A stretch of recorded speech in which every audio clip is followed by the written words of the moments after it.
When everyone had been drawn up, each contingent under its leader, the Trojans advanced with shrieks and cries like cranes, which, screaming from the skies, fly from the onset of winter and its unnatural downpours. Shrieking, they make for the rivers of ocean, to bring death and destruction to the pygmies launching their wicked assault from the air. But the Greeks moved forward in silence, breathing courage, filled with determination to stand by one another. As the south wind wraps a mist around the mountain tops, bad news for the shepherd, but better than night for a thief. And a man can see no farther than he can throw a stone. So dense a cloud of dust arose from their marching feet as they advanced at speed across the plain. When the armies had come within range of each other, godlike Paris stepped out from the Trojan ranks. He was decked out with a leopard skin on his back, and a curved bow and a sword. Brandishing 2 bronze-headed spears, he challenged all the best of the Greeks to meet him face to face in mortal combat.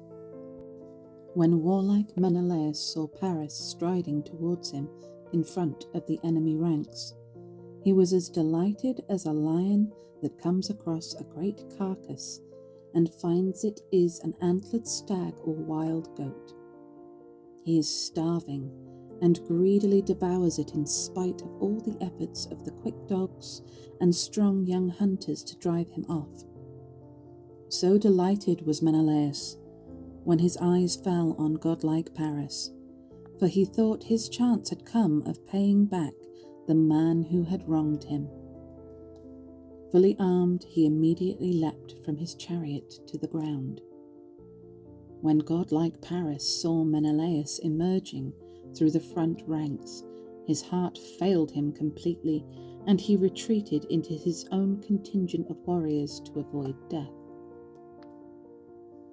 Like a man who catches sight of a snake in a wooded ravine and sharply recoils, knees trembling, and retreats pale-faced, so godlike Paris disappeared back into the mass of proud Trojans. Terrified of Menelaus, son of Atreus, Hector saw him and attacked him sharply. Paris, you parody, with your wonderful looks, you sex-crazed seducer, you should never have been born or married. How I wish that were the case.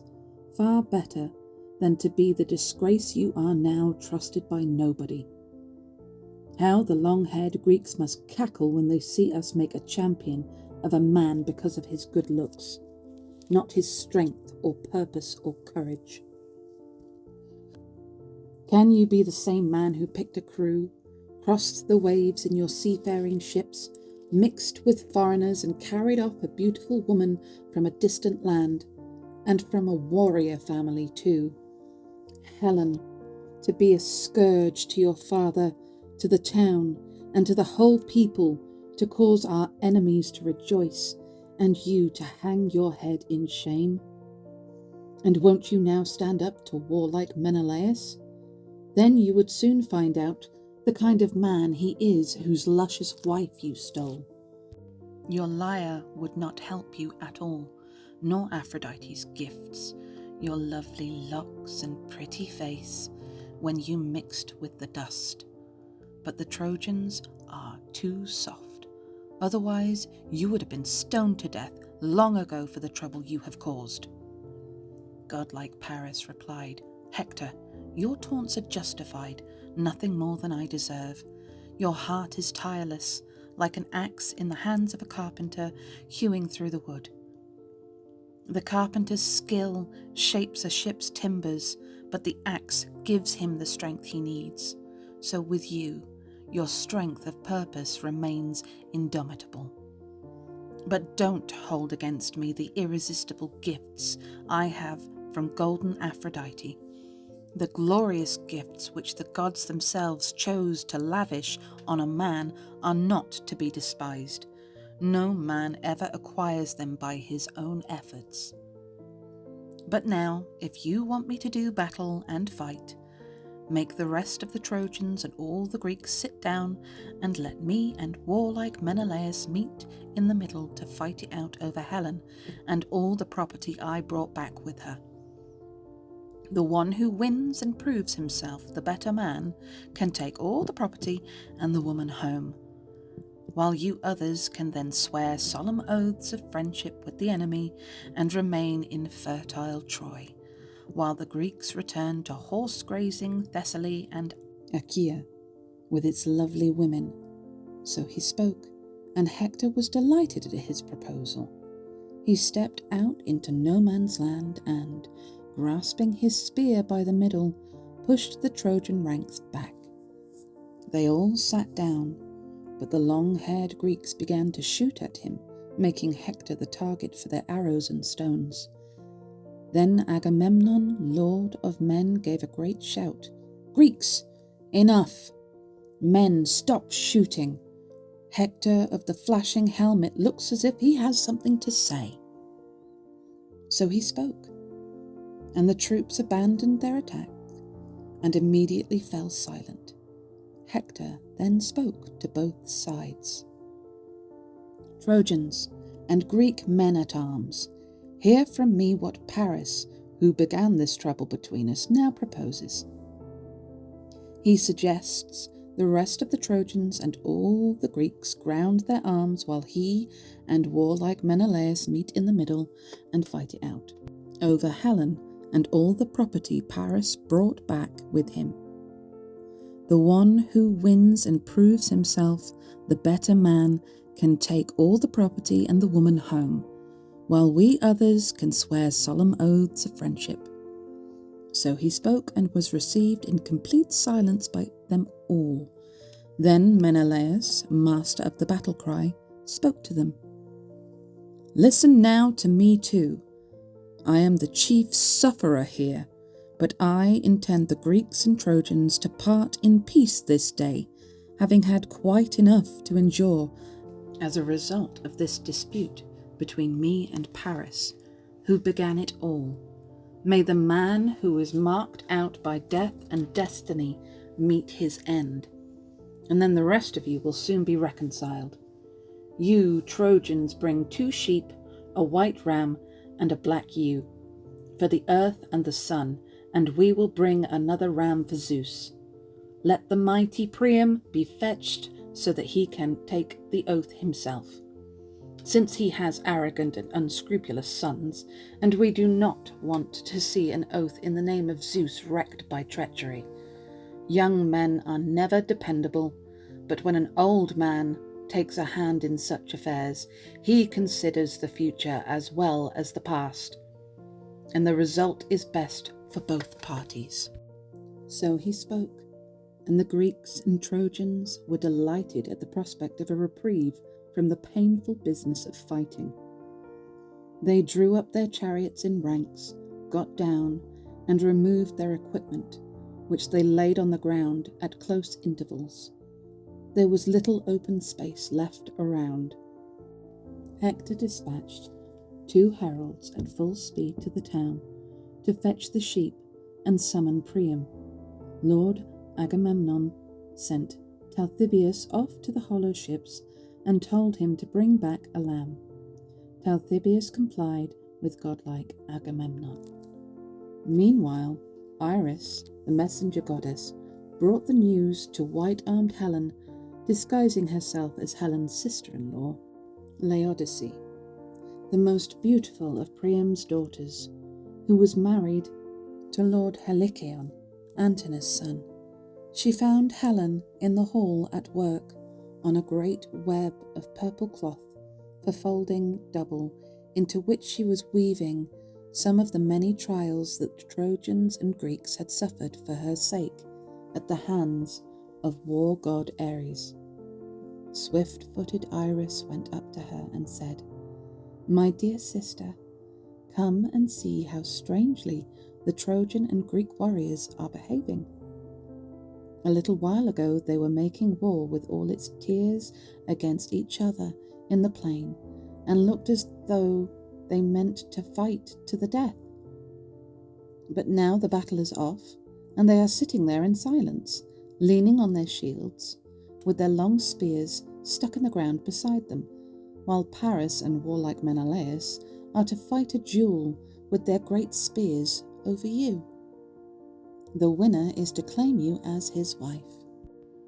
With these words, the goddess filled Helen's heart with sweet longing for her former husband, her parents, and the town she had left. She immediately covered her head in a veil of white linen, and with the soft tears running down her cheeks, set out from her room, not alone, but attended by 2 waiting women. Aether, daughter of Pythius and ox-eyed Clymene. In a little while they reached the Scaean gate. At this gate, Priam was sitting in conference with the elders of the town, Panthous and Thymoetes, Lampus and Clysius, Iketon, servant of the war god Ares, and Eucaligon and Antenor, both sensible men. Old age had brought their fighting days to an end, but they were excellent speakers, these Trojan elders, sitting there on the tower like cicadas perched on a tree in the woods, trilling lightly away. When they saw Helen coming to the tower, they whispered winged words to each other. No one could blame the Trojans and Greek men-at-arms for suffering so long for such a woman's sake. She is fearfully like the immortal goddesses. All the same, and as lovely as she is, let her sail home and not stay here, a scourge to us and our children after us." So they spoke, and Priam called out to Helen, "Dear child, come here and sit in front of me, so that you can see your former husband and your relatives and friends. I don't hold you responsible for any of this, but the gods. It is they who brought on me this war against the Greek with all its tears. And now you can tell me the name of that awe-inspiring man over there, that fine, tall Greek. There are certainly others who are taller, but I have never set eyes on a man so handsome and imposing. He looks every inch a leader." Helen, goddess among women, replied, "I respect and admire you, my dear father-in-law. I wish I had chosen to die in misery before I came here with your son, deserting my bridal bed, my relatives, my darling daughter, and the dear friends with whom I had grown up. But things did not fall out like that, and so I spend my life in tears. Now I will tell you what you wish to know. The man you pointed out is Agamemnon, son of Atreus, a good ruler and mighty spearman too. He was my brother-in-law once, slut that I am, unless all that was a dream." So she spoke, and the old man gazed at Agamemnon in admiration and said, "Happy son of Atreus, child of fortune, blessed by the gods. How many thousands of Greeks serve under you? I went to Phrygia once, land of vines, and there I saw numerous Phrygians with their galloping horses and the armies of Otreus and godlike Mygdon, all encamped by the banks of the river Sangarius. I was their ally and took my place among them. That time the Amazons, women who were a match for men, came up to the attack, but even they were not as numerous as these dark-eyed Greeks." The old man noticed Odysseus next and asked, "Tell me now, dear child, who is that man? He is shorter than Agamemnon, but broader in the shoulders and chest. He has left his armour lying on the bountiful earth, and there he goes, like the leader of a flock inspecting the ranks. He reminds me of a fleecy ram moving among a great flock of white sheep." Then Helen, child of Zeus, replied, "That is quick-thinking Odysseus, son of Laertes. He was brought up on Ithaca, a rugged island, and is master of all kinds of manoeuvres and strategies. Then sensible Antenor, spoke in reply, "Madam, you are quite right. I know because godlike Odysseus once came here on a mission on your behalf with warlike Menelaus, and I was their host. I entertained them in my own palace and got to know not only what they looked like, but how intelligently they thought.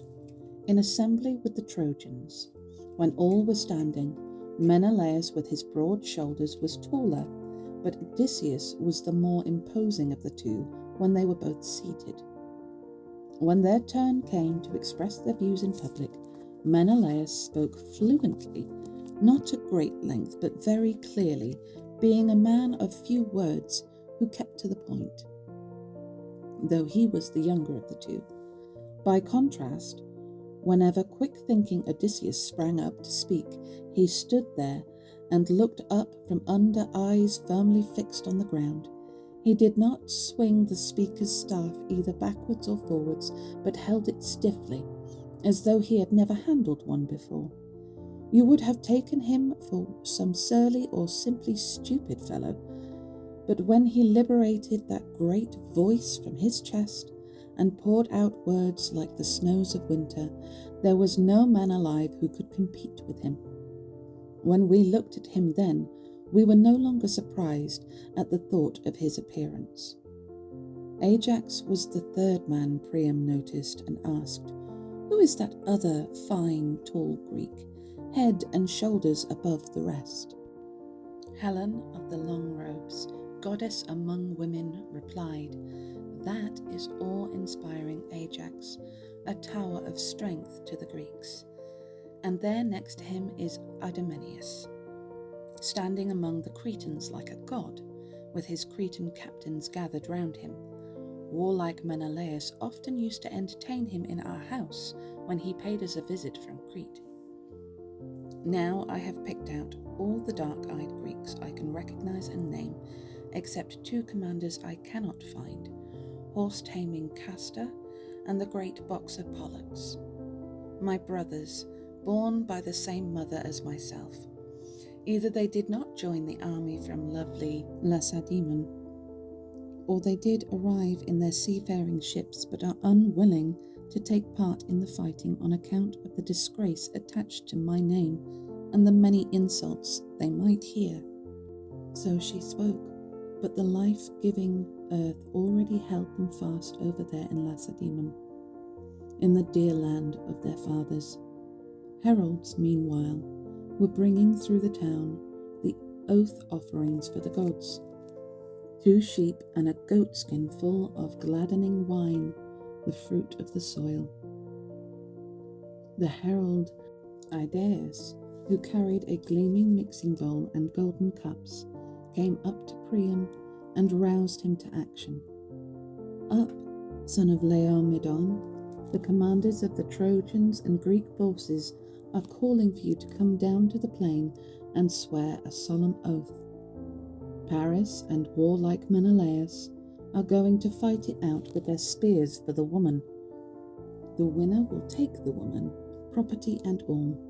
We others can then swear oaths of friendship with the enemy and remain in fertile Troy, while the Greeks return to horse-grazing Thessaly and Achaea with its lovely women." So he spoke, and the old man shuddered, but he told his men to yoke the horses to his chariot, and they promptly complied. Priam mounted and held the horses steady on the reins. Antenor got into the superb chariot beside him, and they drove their fast horses through the Scaean gate toward the plain. When they reached the assembled armies, they stepped down from the chariot onto the bountiful earth and walked to a spot between the Greeks and Trojans. Agamemnon, lord of men, and quick-thinking Odysseus rose at once, and noble heralds herded them together the oath offerings for the gods, mixed wine in the bowl and poured some water on their leaders' hands. Then Agamemnon drew the knife that he always carried beside the great scabbard of his sword, and cut some wool from the lambs' heads. The wool was distributed among the Trojan and Greek leaders by the heralds.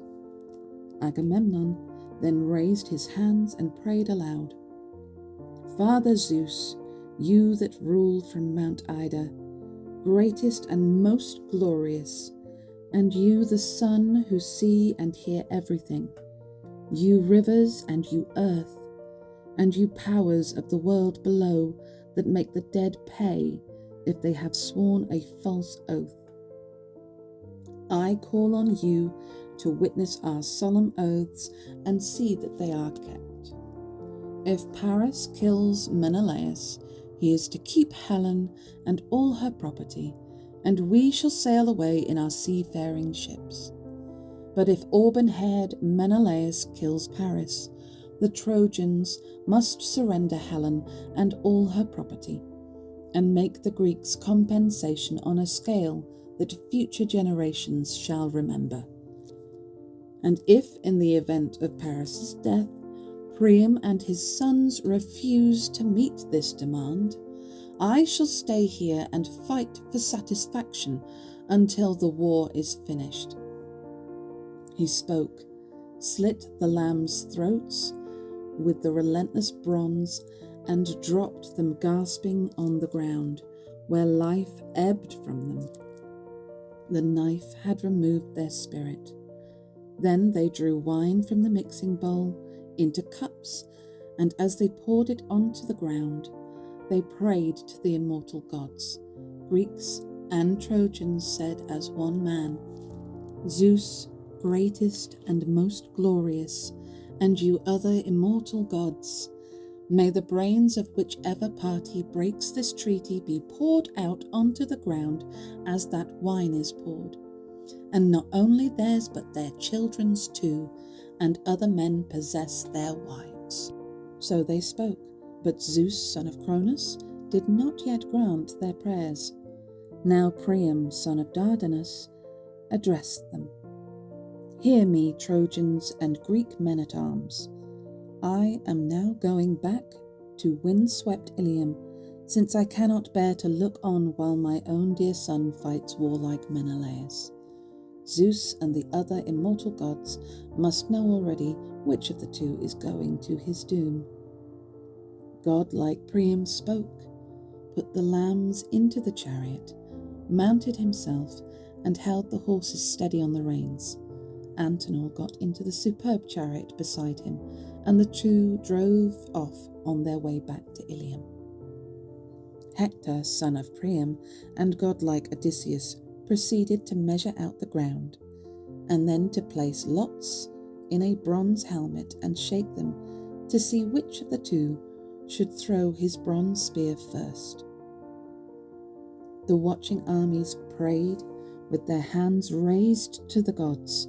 Greeks and Trojans said as one man, Father Zeus, you that rule from Mount Ida, greatest and most glorious, let the man who brought these troubles on both peoples die and go down to the houses of Hades.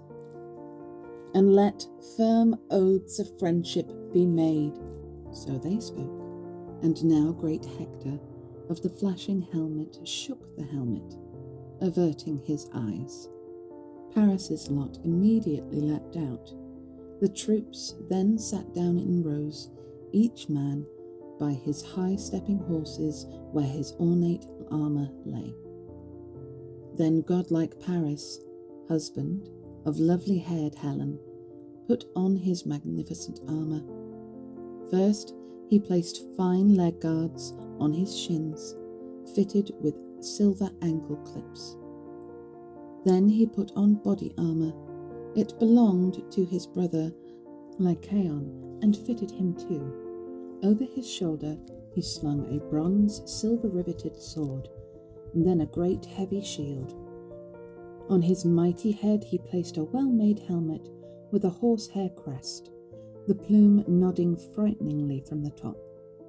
Then he took up a powerful spear that fitted his grip. Warlike Menelaus also armed in the same way, and when they both had got themselves ready, each behind his front line, they strode out between the two forces looking daggers.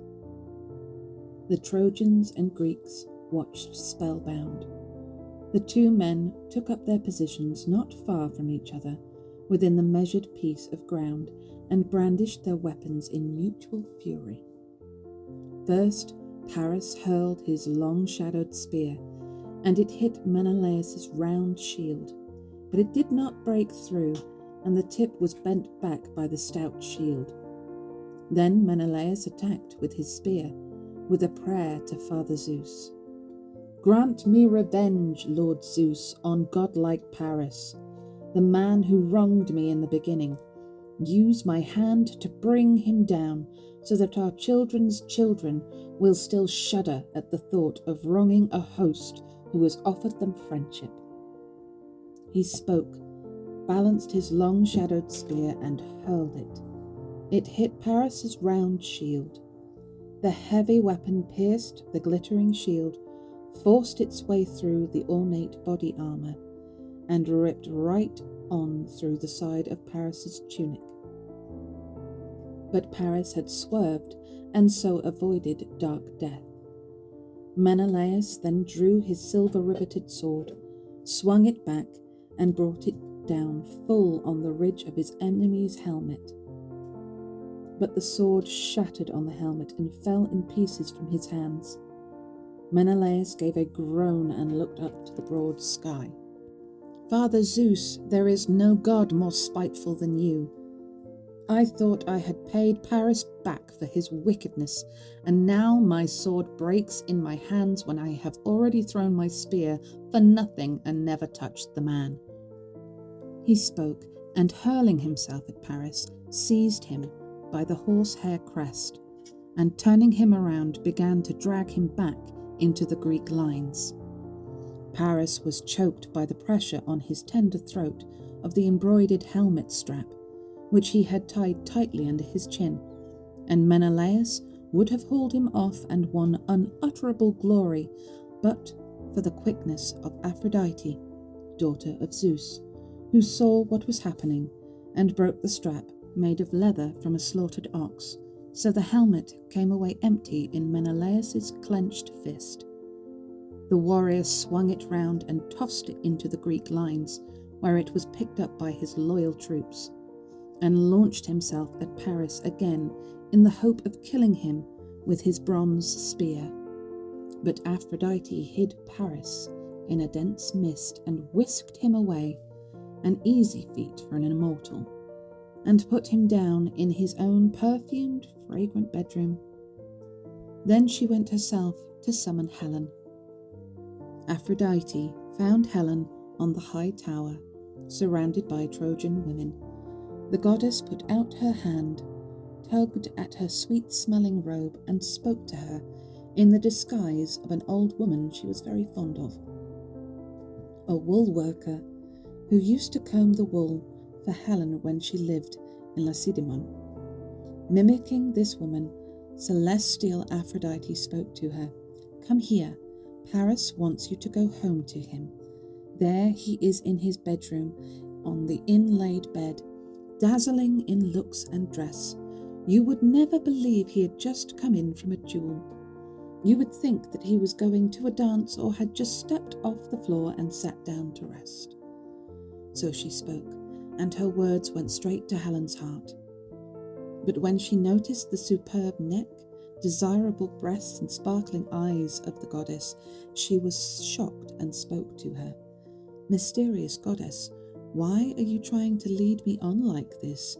You are plotting, I suppose, to carry me off to some still more distant town, in Phrygia or lovely Maeonia, to gratify some other favourite of yours who may be living in those parts. Or is it that Menelaus has beaten Paris and wants to take me back home, me, his loathsome wife? So now you have come here to try and lure me back to Paris. No, go and sit with him yourself. Forget you are a goddess. Never set foot on Olympus again, but go and agonize over Paris. Go and pamper him, and one day he may make you his wife, or his concubine. I refuse to go and share that man's bed again. It would be quite wrong. There is not a woman in Troy who would not blame me if I did. I have enough trouble to put up with already." Enraged, celestial Aphrodite spoke to her. "Obstinate wretch! Don't get the wrong side of me, or I may desert you in my anger and detest you as vehemently as I loved you up until now, and provoke Greeks and Trojans alike to such hatred of you that you would come to a dreadful end." So she spoke, and Helen, child of Zeus, was terrified. She wrapped herself up in her shining white robe and went off in silence. Not one of the Trojan women saw her go. She had a protecting divinity to guide her. When they reached Paris's superb house, the waiting women in attendance at once turned to their tasks, while Helen, goddess among women, went to her lofty bedroom. There the goddess herself, laughter-loving Aphrodite, picked up a chair, carried it across the room and put it down for her in front of Paris. Helen, daughter of Zeus who drives the storm cloud, sat down on it but refused to look her husband in the face and attacked him. "So, you are back from the battlefield, and I was hoping you had fallen there to the mighty warrior who was once my husband. You used to boast you were a better man than warlike Menelaus, a finer spearman, stronger in the arm. Go and challenge him to fight again then, but if you take my advice, you will think twice before you offer single combat to auburn-haired Menelaus, or you may end up falling to his spear." Paris replied and said, "My dear, don't say such hurtful things about me and my courage. Menelaus has just beaten me with Athene's help, but I too have gods to help me, and next time I shall win. Come, let us go to bed together and enjoy the pleasures of love. Never has such desire overwhelmed me, not even in the beginning when I carried you off from lovely Lacedaemon in my seafaring ships and spent the night making love to you on the Isle of Crane. Never till now have I felt such desire for you, or has such sweet longing overwhelmed me." He spoke and made a move towards their elaborate bed, leading her to it. His wife followed him, and there the two lay down together. Meanwhile, Menelaus was prowling through the ranks like a wild beast, trying to find godlike Paris. But not a man among the Trojans and their famous allies could point him out to warlike Menelaus. Not that if anyone had seen him, they would have hidden him out of friendship. They loathed him, all of them like Black Death. Then Agamemnon, lord of men, spoke to them. "Trojans, Greeks and allies, listen to me. Menelaus has clearly won. Now give up Helen from Argos and all her property and make compensation on a scale that future generations will remember." So spoke the son of Atreus, and the Greeks all applauded.